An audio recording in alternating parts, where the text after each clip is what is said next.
Bueno, buen día. Mi nombre es Ann Milet. Yo soy trabajador social, residente de este hospital.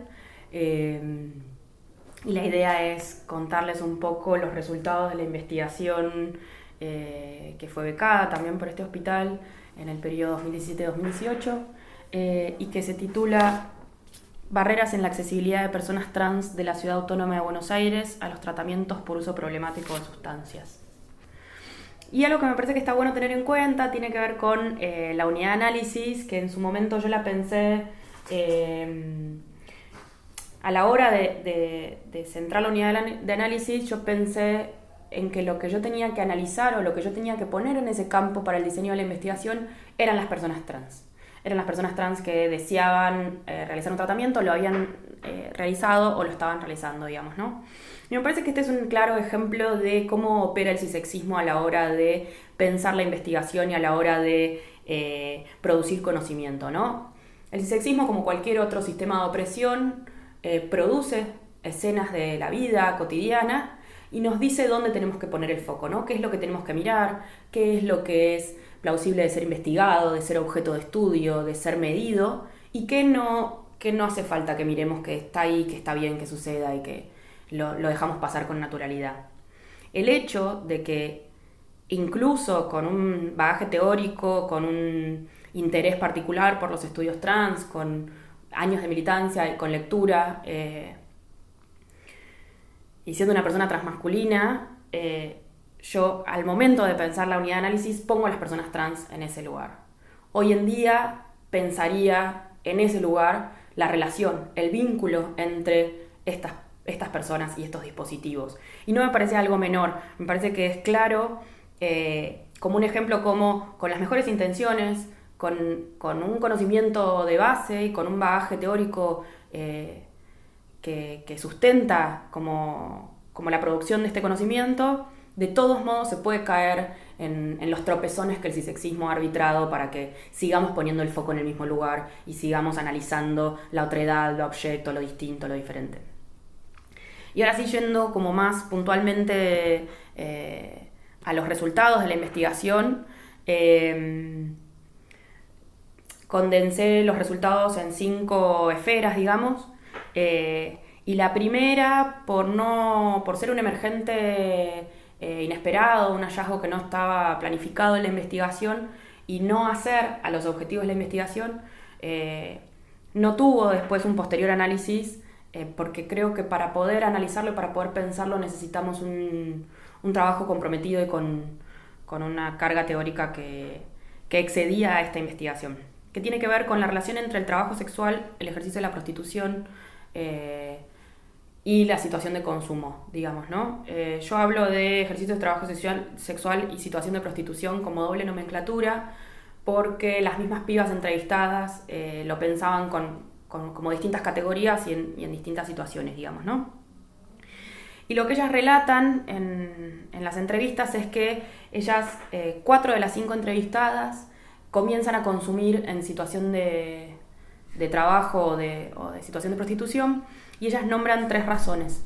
Una que tiene que ver con el incremento del pago de los clientes, de los prostituyentes, a la hora de ofrecerles consumir, digamos, si ellas consumen adelante de ellos, con ellos, o si han consumido, les ofrecen un incremento en el pago.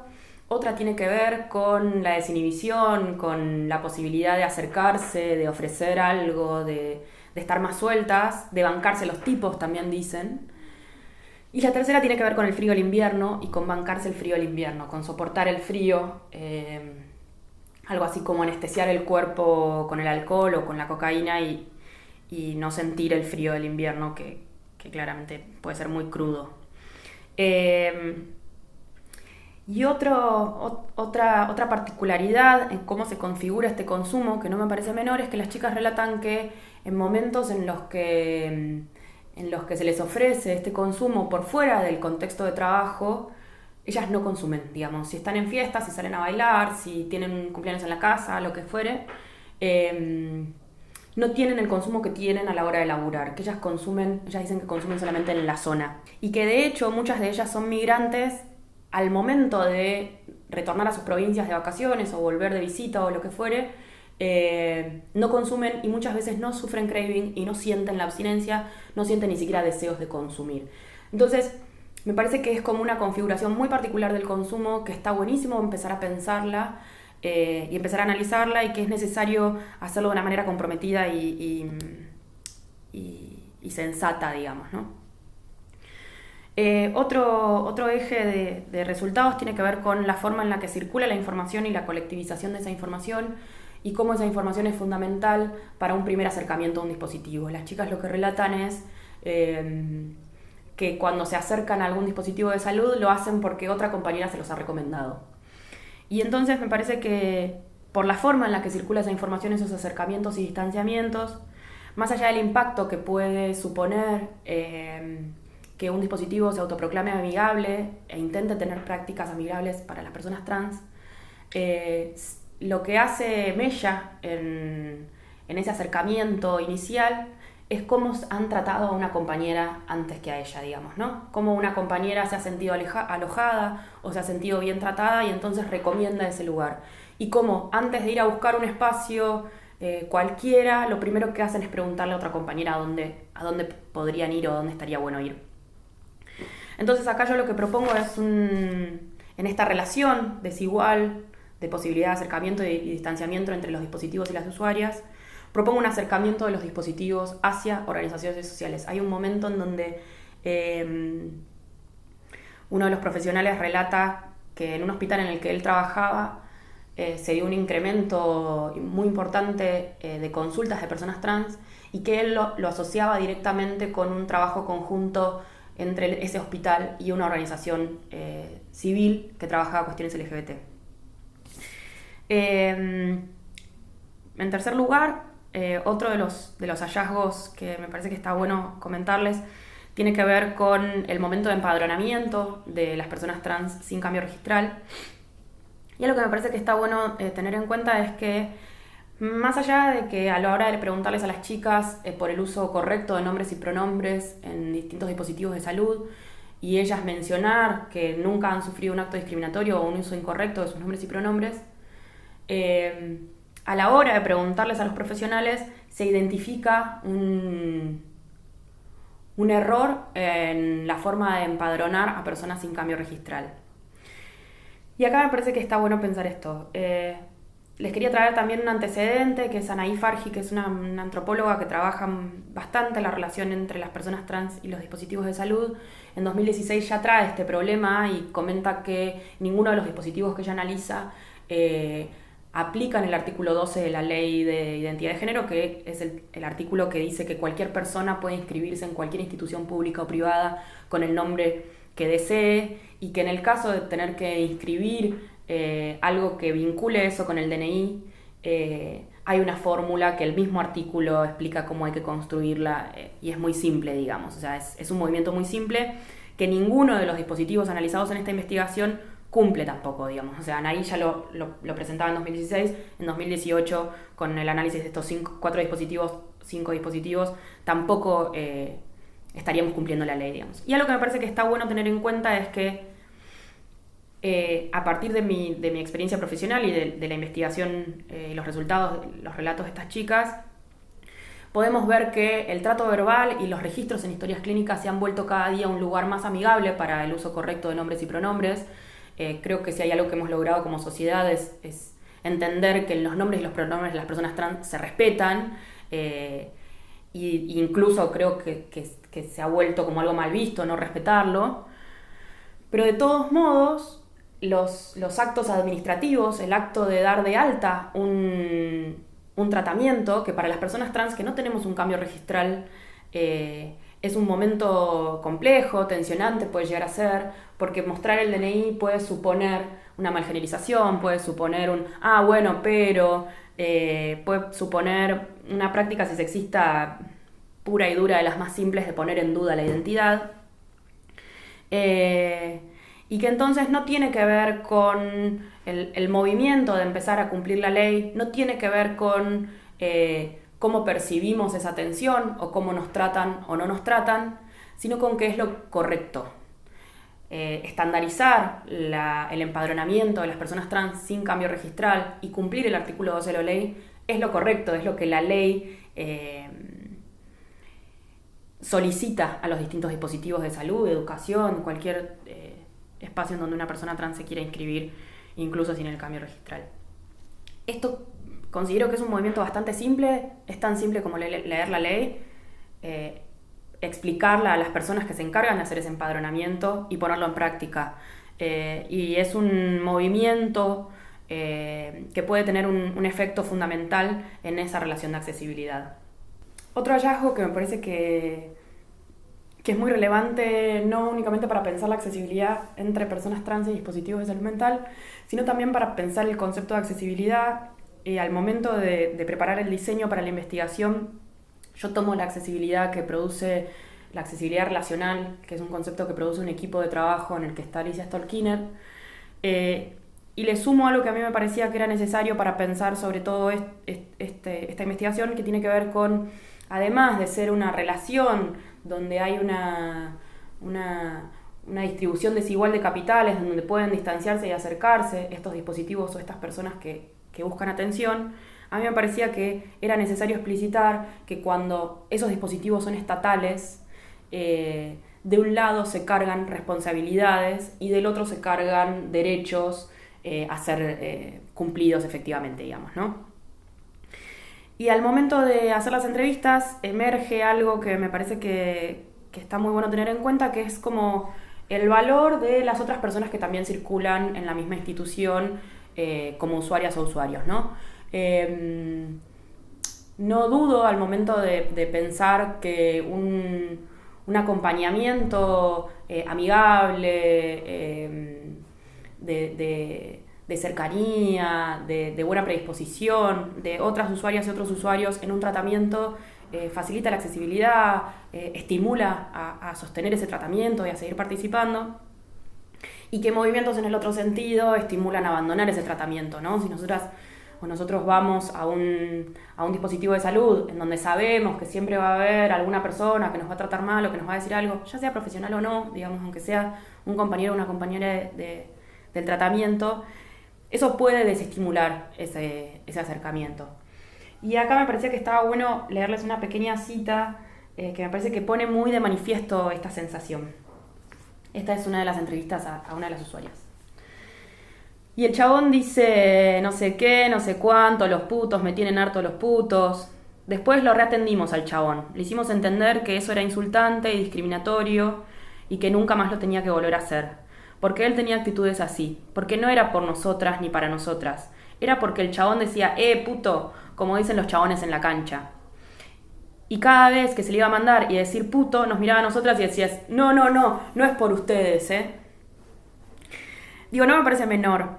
Algo que sale tanto en las entrevistas de las usuarias como en las entrevistas de los profesionales es que las personas usuarias que transitan por el mismo dispositivo habitualmente, para no decir en todos los casos, tienen prácticas sexistas.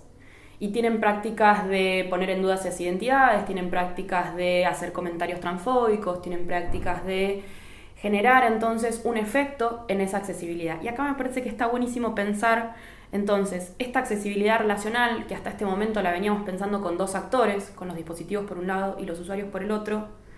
¿Qué pasa con esta accesibilidad cuando se cruza con otras accesibilidades, ¿no? Porque este otro usuario que decía puto, como dicen en la cancha, también tenía un vínculo de accesibilidad con ese dispositivo y ese dispositivo también tenía una responsabilidad con ese usuario. Pero ¿qué pasa cuando esas accesibilidades se empiezan a cruzar y cuando ya empezamos a identificar que no son únicamente dos los actores que hacen a ese vínculo relacional de la accesibilidad? Me parece que es una pregunta, yo la verdad es que no esbocé muchas respuestas porque me parece que es una pregunta bastante compleja de cómo se distribuyen estas responsabilidades y cómo es que tenemos que encontrar una forma en la que se puedan volver efectivos los cumplimientos de todos los derechos sin que eso suponga movimientos de expulsión o de violencia hacia alguna de todas esas personas involucradas. Lo que sí me parece que es importante es que así como en su momento yo decía que el Estado carga con la responsabilidad de cumplir esos derechos y de de hacer efectivos esos derechos, también carga con la responsabilidad de que esos espacios y esos dispositivos, esos espacios reales por los que transitamos, sean espacios no cisexistas, sean espacios que no permitan, que no habiliten actos discriminatorios, no por el hecho de que eso únicamente influye en la accesibilidad de esas otras personas que también quieren transitar por ese espacio, sino de nuevo porque es lo correcto. No porque las chicas no tienen la capacidad de... en otro de las citas decían, fuimos y lo atendimos al chabón. Bueno, no es porque las chicas no tienen la capacidad de atender a esas actitudes cisexistas, porque evidentemente es lo que venimos haciendo hasta este momento, sino porque es lo que le corresponde al Estado o a cualquier dispositivo privado. Es lo que sería correcto en términos de justicia. Y por último, en relación a los resultados de la investigación, hay otra parte que me parece que está bueno tomar en cuenta, que esto sí ya lo había pensado en el diseño, que tiene que ver... Perdón. Sí, perdón. Por la hoja. No, claro, para que no tape el micrófono. Bien. ¿Vamos de nuevo con eso? Sí, con esa parte. Por último, otro de las esferas en donde yo condensé la información de los resultados tiene que ver con la formación de los profesionales y las profesionales. Las 4 personas entrevistadas mencionaban no recordar ningún espacio de formación específica sobre cuestiones trans o las vidas de las personas trans o las experiencias de las personas trans. Y acá me parece que hay algo que está bueno tener en cuenta y pensarlo. Varios de esos profesionales estaban en niveles de posgrado y no recordaban ninguna formación específica. Y me parece que hay algo que está bueno tener en cuenta, que es que, claro, no contamos con formación específica sobre lo trans o sobre las experiencias de las vidas de las personas trans, pero me parece que no es que nos está faltando formación específica sobre lo cis y lo trans, sino que lo que sobra es un exceso de cisexismo, no en niveles de posgrado, ni de grado, ni de secundario, sino desde el inicial hasta cualquier nivel educativo que se alcance. Con esto a lo que me refiero es, cada vez que en inicial nos enseñan que las nenas tienen vagina y los nenes tienen pene, cada vez que en el secundario hablamos de varones y mujeres suponiendo cisexualidad, cada vez que en espacios de formación de grado nos acercan textos cisexistas que ponen en tela de juicio las identidades de las personas trans, estamos aprendiendo cisexismo. No es que no estamos aprendiendo cosas sobre lo trans, estamos aprendiendo una lectura particular, una lectura con una perspectiva específica, cuando en realidad podríamos tener otra, digamos. Entonces me parece que algo que es interesante es, por un lado, sí, claro, propiciar espacios de formación en donde podamos compensar un poco esta formación injusta, podríamos decir. Propiciar espacios en donde se analice el cisexismo, en donde se pueda condensar ese sistema de opresión en las prácticas cotidianas y concretas, sea cual fuera el campo de trabajo o de estudio, pero a la vez hacer una práctica de, como si fuera ir en contrapelo, pasar el peine fino, hacer un análisis profundo, minucioso, de los contenidos que se van incorporando en todo el trayecto educativo.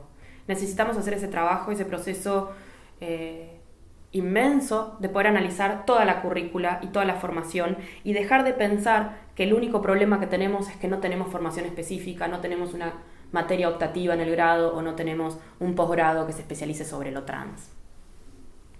Y ahora sí, para cerrar, pensar como algunas cosas.